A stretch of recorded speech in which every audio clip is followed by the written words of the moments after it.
किसी भी शिक्षण संस्थान की स्थापना करना बहुत ही दुष्कर कार्य है। कोई ना कोई आपके अंदर ऐसा जोश, जज़्बा या कोई एक जुनून होना चाहिए जिसके के कारण आप इसकी संस्थापना कर पाएँ। मेरी बड़ी सिस्टर जिनकी याद में ये संस्थान है, डॉक्टर अनुष्का सुराणा, वो एमएससी गोल्ड मेडलिस्ट थे। पीएचडी उन्होंने राजस्थान यूनिवर्सिटी से किया और पोस्ट डॉक्टरल उन्होंने जर्मनी से किया। आज से करीब 30 साल पहले पोस्ट डॉक्टरल करना बहुत बड़ी बात होती थी और उन्हें इंडिया का यंग साइंटिस्ट अवार्ड मिला। सेकंड, आपने राजनीति में लॉ की बात करी, तो सबसे ज़्यादा इम्पोर्टेंट चीज़ अगर आप राजनीति में जाएंगे तो लीगल है, लॉ है, जो कि ज्ञान होना बहुत ज़रूरी है।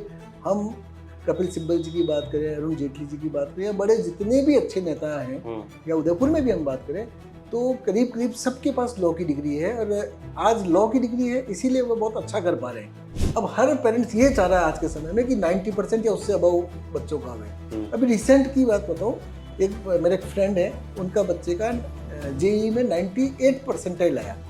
98 परसेंटाइल आया और वो उसको वापस रिपीट करवा रहे हैं। 98 में भी रिपीट? हाँ जी, 98 में भी उसको रिपीट करवा रहे हैं। अब 98 में उनको हो सकता है कि जो वो चाह रहे थे वो चीज़ नहीं मिल रही होगी, लेकिन मुझे लगता है कि बच्चों पर एक अनड्यू प्रेशर डाला जा रहा है। वो किसी भी हालत में सही नहीं है, क्योंकि ये गारंटी नहीं है कि अगली बार उसको 98 परसेंटाइल भी आ जाएगा तो एक कुछ साल खराब होगा, और सेकंड, अगर उसका कहीं कम आ गए तो बच्चा 100% कहीं डिप्रेशन में जाएगा। देखिए, हर बच्चा राजीव सुराणा नहीं हो सकता, मयूर जी जैसा नहीं हो सकता, या किसी तीसरे व्यक्ति जैसा नहीं हो सकता। सबकी अपनी यूनिक आइडेंटिटी है जी। तो हम क्यों एक्सपेक्टेशन करें कि हमारा बच्चा एक्स, वाई या जेड पर्सन के इक्विवेलेंट हो सकता है जो वो कर रहा है, क्योंकि 40% 50% पास होने वाले भी आज बहुत अच्छे आईएएस ऑफिसर से, आरएएस ऑफिसर से, उनका कोई मुकाबला ही नहीं है। हम जब विदेशों में मैं रहा हूँ कई साल, तो मैंने देखा है कि स्किल डेवलपमेंट पे वहाँ की सरकारें बहुत काम करती हैं। हमारे यहाँ पे हेल्थ पे, एजुकेशन पे, स्किल डेवलपमेंट पे कहीं ना कहीं अभी भी बहुत ज़रूरी है कि इस पर वर्क होना। अगर हम इसमें ज़्यादा इन्वेस्टमेंट नहीं करेंगे आज के समय में, तो आने वाले समय में जो युवा है वह केवल किताबी कीड़ा बन के रह जाएगा, या फिर जो क्रीम है वो ऑलरेडी आउट ऑफ इंडिया चली जाएगी। तो हमारे देश की प्रगति, प्रोग्रेस कहीं ना कहीं तो हैम्पर होगी। हर शिक्षक का दायित्व है जी कि उस बच्चे की क्षमता को पहचान कर उसको इस बारे में गाइड करे। ये नहीं करे कि वो उसको अगर कोई छोटी ग्रेड 3 या ग्रेड 4 की जॉब करने जितनी क्षमता है और उसको बोले कि नहीं, तू तो एक काम कर, आईएएस की तैयारी कर। तो फीस लेना उद्देश्य नहीं होना चाहिए। उद्देश्य ये होना चाहिए कि बच्चे की क्षमता को देखते हुए आपको कैटेगराइज करना चाहिए और उस बच्चे पर उसमें फोकस करना चाहिए। हर बच्चे में अच्छा दिमाग होता है, वो रिजल्ट 100% देगा। जैन जी क्या कमाल कर सकते हैं वो तो हम सभी ने देख लिया कि वाकई में ये जो नई नस्ल है, जो नई पीढ़ी है, ये वाकई में इतनी खतरनाक होती है। नहीं, बहुत इंटेलिजेंट है जी, नो डाउट, बहुत इंटेलिजेंट है। हमारी सोच से शायद 10 गुना ज़्यादा आगे है जी, पर उनको एक रास्ता दिखाने की जरूरत है। कितने ही बच्चे ऐसे होते हैं जो हमारे यहाँ आते हैं, बहुत बदमाश होते हैं, लेकिन आप यकीन मानिए वो 6 महीने 8 महीने बाद जब निकलते हैं ना, तो इतने अच्छे बच्चे और सक्सेस लेके निकलते हैं जी। बदमाशी होनी चाहिए, मैं तो कहूँगी चंचलता, बदमाशी नहीं होगी तो जिंदगी जीने का कोई मतलब ही नहीं है जी। हम भी अभी खूब मस्ती मजाक अभी भी करते हैं, ऐसा नहीं है कि नहीं करते हैं, लेकिन ये ध्यान में रखते हुए कि नैतिकता पूरी रहे, देश की सभ्यता संस्कृति को चोट नहीं पहुंचे।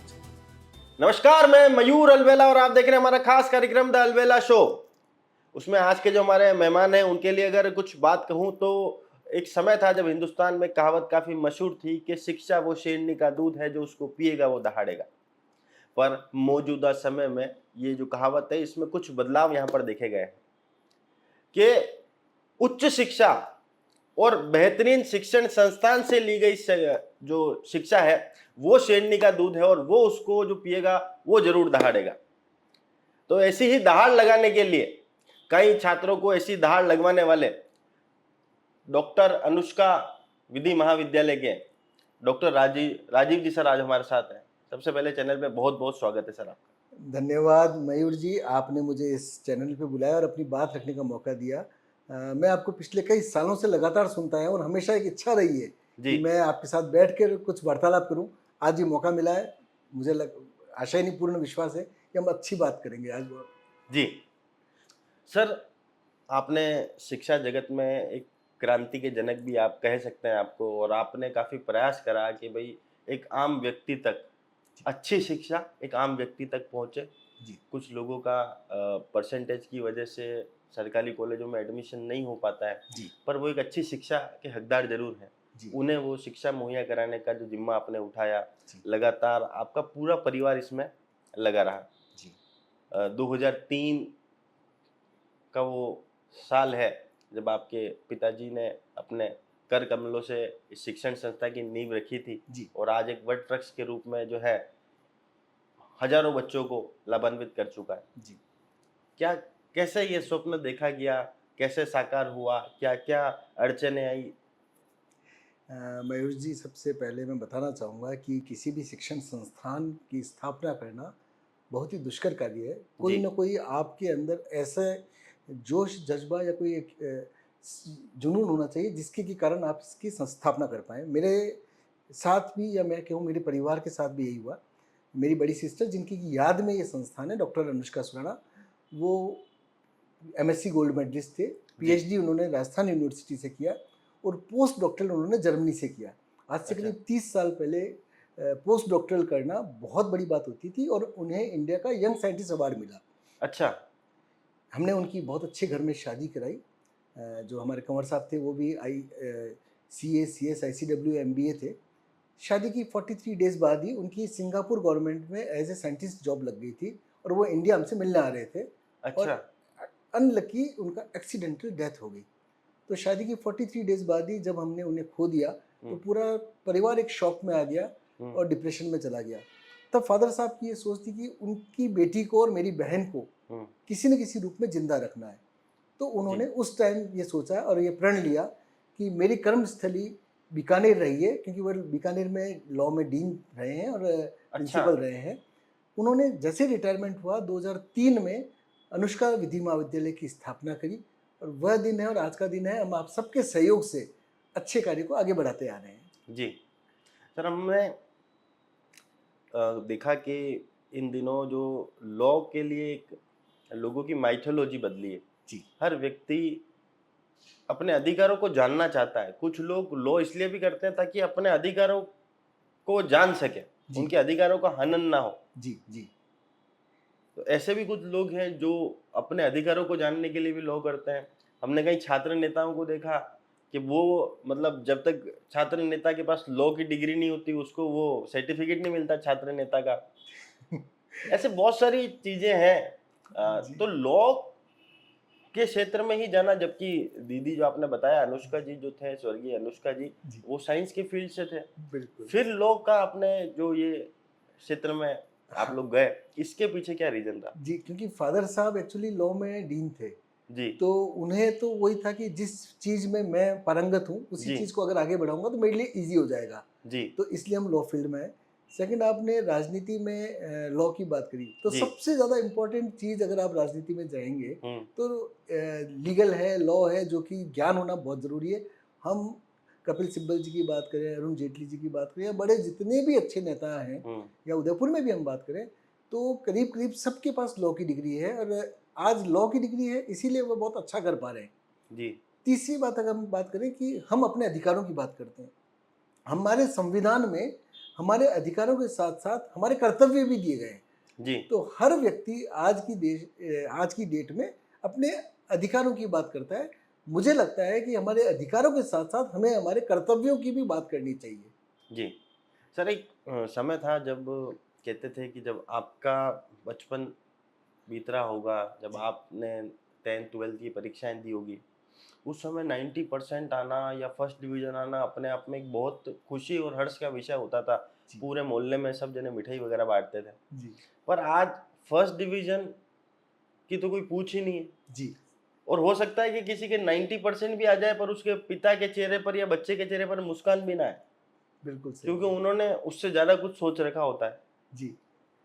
तो उस समय की आपकी बचपन में जो शिक्षा का स्तर था और आज की जो शिक्षा का स्तर है, इसमें जो एक व्यापक बदलाव आया, उसको किस तरह से देखते हैं? मैं इसकी पॉजिटिव और नेगेटिव दोनों चीज़ें बोलूँगा। आपने बहुत अच्छी बात बोली कि जब मैंने अपनी 10th करी थी तो जब रिजल्ट आया उस टाइम न्यूज़पेपर में रिजल्ट आता था और फर्स्ट डिवीजन केवल शायद 4 या 5 लाइनों में फर्स्ट डिवीजन बच्चे पास होते थे। अच्छा। या यूँ कहे कि मोहल्ले में अगर हम 20-25 जने दे रहे होते तो 1 या 2 जना भी पास हो जाए तो बहुत बड़ी बात होती थी। मतलब पूरे मोहल्ले में मिठाई बटनी होती थी। अब समय बिल्कुल चेंज हो गया है, जैन जी हो गया है, क्योंकि इंटरनेट आ गया है। 2000 के बाद जब इंटरनेट आया है, मोबाइल आया है, कम्युनिकेशन के साधन बहुत आ गए। हमारे समय में बुक्स बहुत कम होती थी और जो बुक्स होती थी आपको उसी से पढ़ा जाता था और आपको एक दायरा फिक्स हो जाता था, बहुत सीमित दायरे में आप कार्य करते थे। अब जो दायरा है वो असीमित हो गया है। बच्चों के पास इंटरनेट आ गया है, बच्चों के पास ऑनलाइन सब चीज़ें अवेलेबल हो गई है, तो धीरे धीरे मार्क्स जो हैं वो बहुत ज़्यादा बढ़ने लग गए।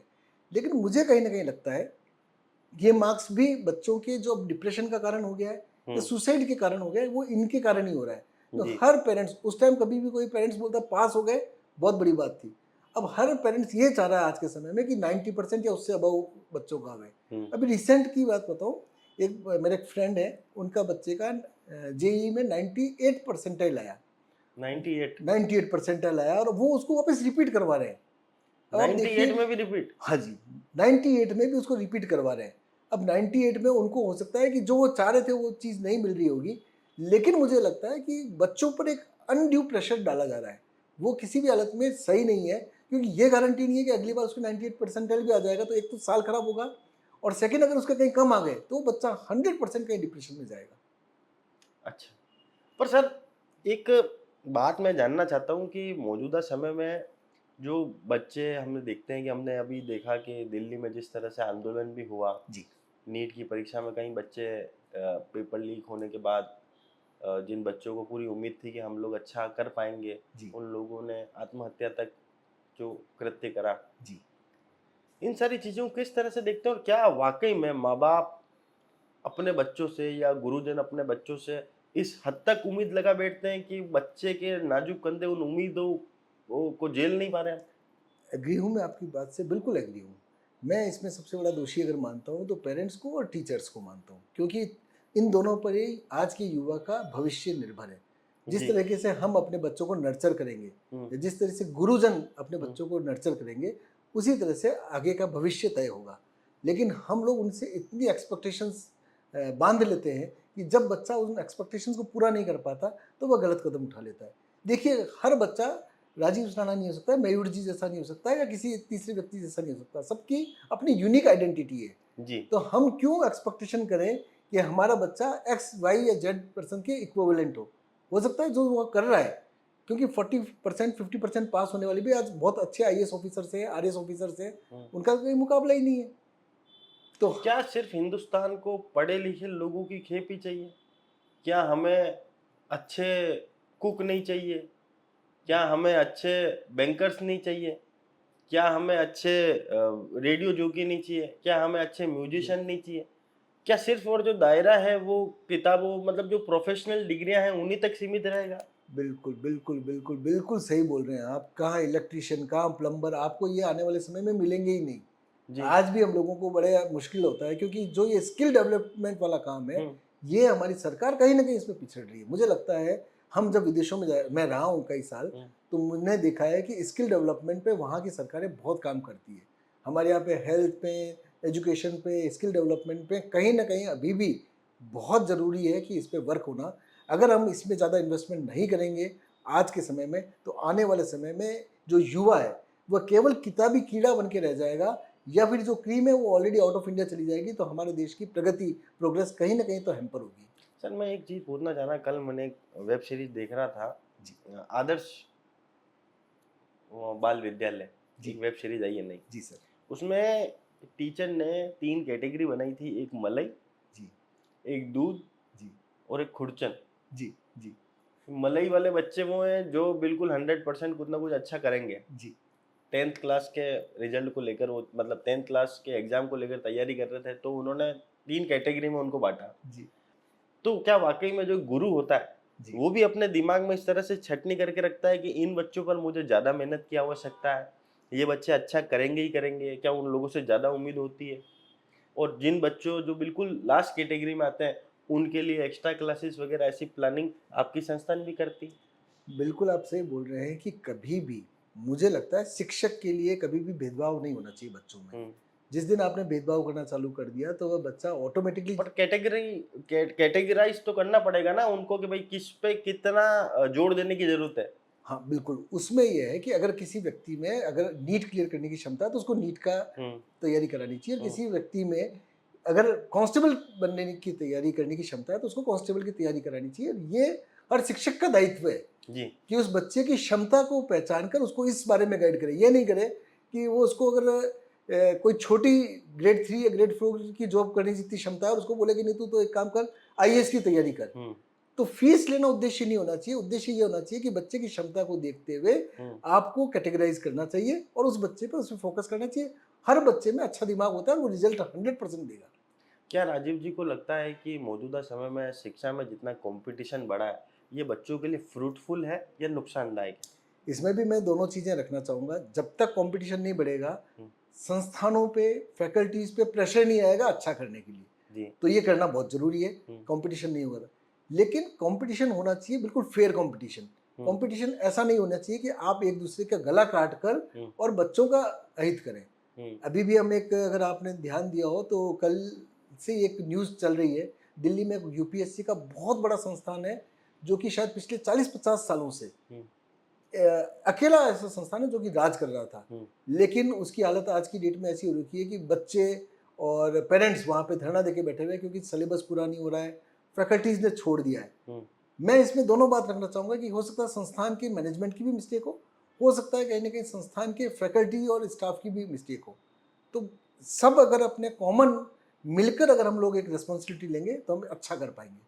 अच्छा, रिस्पॉन्सिबिलिटी से याद आया कि आप भी कई सोशल इवेंट्स जो हैं वो ऑर्गेनाइज कराते हैं, सोशल इवेंट में बढ़ चढ़ कर भाग लेते हैं, और शायद उदयपुर में अगर बात करूं तो विगत कई सालों से आप जो ब्लड डोनेशन को लेकर जो आपने सतर्कता दिखाई है, सबसे पहले हम भी चैनल के माध्यम से बहुत बहुत साधुवाद करते हैं आपको। ये वाकई में हर व्यक्ति के घर से कोई ना कोई जरूर गुजरा होता है जी, पर आपने अपनी बड़ी सिस्टर जी को जिस तरह से आज भी अपनी यादों में संजो के रख रखा है। 9 अप्रैल का वो मुकम्मल दिन होता है जब आप लोग हर वर्ष जो है अपनी दीदी की याद में वो रखते हैं, ब्लड डोनेशन रखते हैं, और हमेशा उसकी यूनिट जो है वो हर वर्ष उसकी संख्या में इजाफा ही हो रहा है। जी जी ये चीज कब आई और आप लोगों ने जो है अपने पूरे परिवार ने अपना देह तक मतलब दान कर रखा है? जी मैं बताऊं 1992 की बात है, आज से करीब 34 साल पहले फादर साहब को अचानक पाइल्स बस्ट हो गया था जी और काफ़ी ब्लड लॉस हुआ था और मेरा ओ पॉजिटिव और फादर साहब को भी ओ पॉजिटिव है। तो उस टाइम लाइव ब्लड चाहिए था और उस 92 में तो ब्लड देने वाले भी लोग रेयर चांस में होते थे, तो मैंने फर्स्ट टाइम उस टाइम ब्लड दिया था। वो दिन है और आज का दिन है। मैं रेगुलर ब्लड डोनर हूँ, मैं और मेरा पूरा परिवार ब्लड डोनर है। 2010 में जब मैं आउट ऑफ इंडिया से वापस देश में आया तो मेरे को लगा कि अपनी दीदी की जिंदा रखने के लिए, उनकी यादों को जिंदा रखने के लिए कुछ ना कुछ ऐसा सामाजिक सरोकार का काम करना चाहिए जिसमें कि न कोई जाति हो न धर्म हो, लेकिन सबके लिए यूज़फुल हो। तो मेरे को ब्लड डोनेशन लगा, तो 2010 में हमने पहला ब्लड डोनेशन कैंप लगाया। उससे पहले तो हम ब्लड डोनेशन कर रहे थे। 31 यूनिट्स किए थे सर हमने, फर्स्ट केवल 31 यूनिट्स हम लोगों ने किए थे।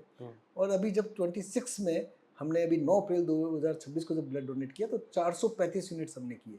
उदयपुर का सबसे बड़ा ब्लड डोनेशन कैंप हमेशा से रहा है और इसमें सबसे ज़्यादा अच्छी बात है कि बच्चे बढ़ चढ़ के हिस्सा लेते हैं जी। जब मेरे संस्थान में बच्चा आता है तो मैं सबसे पहले उसको बोलता हूँ, देख तेरे को माता पिता के चरण छूने पड़ेंगे, तेरे को ब्लड डोनेट, अगर तू उस टाइम एलिजिबल रहा, तेरा वेट प्रॉपर रहा, तेरे को और कोई दिक्कत नहीं है, ब्लड डोनेट करना पड़ेगा। ये 2-3 चीज़ें हम लोग हैं। अच्छा, हमारे 2016 से ही हमारे संस्थान में राष्ट्रगान होता है सर, 9 बजे फिक्स है, राष्ट्रगान होता ही होता है। कहीं भी किसी भी क्लास में होंगे 9 बजे सब जने खड़े हो जाएंगे और राष्ट्रगान होगा जी। तो मतलब देशभक्ति की भावना भी ओतप्रोत रखते हैं बच्चों में, कोशिश करते हैं, क्योंकि अगर हम ही ये चीज़ नहीं करेंगे तो आने वाले समय में जो पीढ़ी है वो अपने बच्चों को कैसे जागृत करेगी। जैन जी क्या कमाल कर सकते हैं वो तो हम सभी ने देख लिया।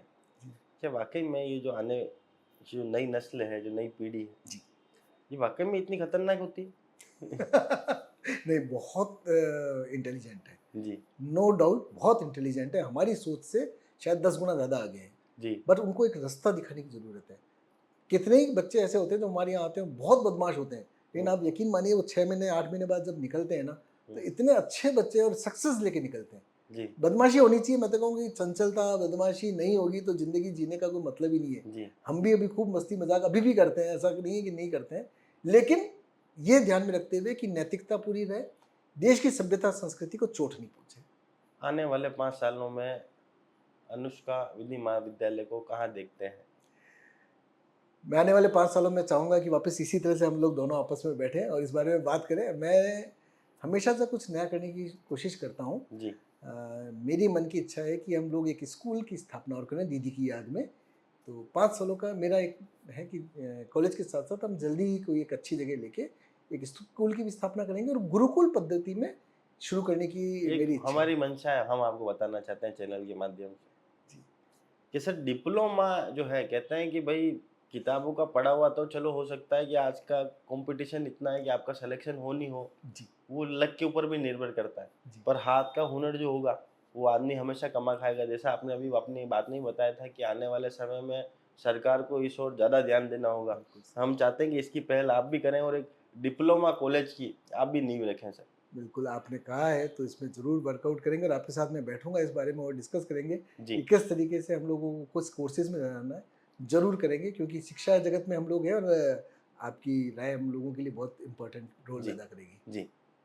तो आपने देखा कि किस तरह से राजीव जी सुराणा जो शिक्षा के जगत में एक बहुत बड़ा नाम उदयपुर के अंदर है, अपने साथ साथ अपने सामाजिक सरोकार के कार्यों की वजह से भी हमेशा चर्चित रहते हैं। 9 अप्रैल का दिन एक मुकम्मल दिन इनके परिवार के लिए है, इनके इष्ट मित्रों के लिए है, जब ये लोग ब्लड डोनेशन का काम भी रखते हैं और पूरे परिवार के लिए अगर बात करूं तो इन लोगों ने जो अपना देह तक है वो भी यहाँ पर दान कर रखा है समाज के लिए। क्योंकि एक कहावत हम सभी ने पढ़ी है पर उसमें अमली जामा शायद हम ना नहीं पहना पाते हैं कि देश हमें देता है सब कुछ, हम भी तो कुछ देना सीखें। उसी को अपने जीवन का ध्येय मानते हुए सुराणा परिवार जो है बिल्कुल आमदा है और साथ में पूरा परिवार जो है आज भी अपनी बेटी को यादों में जिंदा रखने के लिए सुबह से शाम संघर्ष में डटा रहता है। इनके स्टाफ और फैकल्टी की बात करें तो अधिकांश जो लोग जो हैं इन्हीं के परिवार से हैं मैनेजमेंट में और साथ में कई बच्चों को ये जो है काला कोट दिलाने में इन्होंने महारत हासिल है इनको। और अगर आपका भी बच्चा लॉ में अपना भविष्य बनाना चाहता है तो एक बार आप कंसल्टेंसी के लिए जरूर अनुष्का विधि महाविद्यालय जरूर जाए। और कार्यक्रम कैसा लगा कमेंट बॉक्स में अपनी राय जरूर बताइए। जय हिंद, जय भारत, जय मेवाड़। जय हिंद।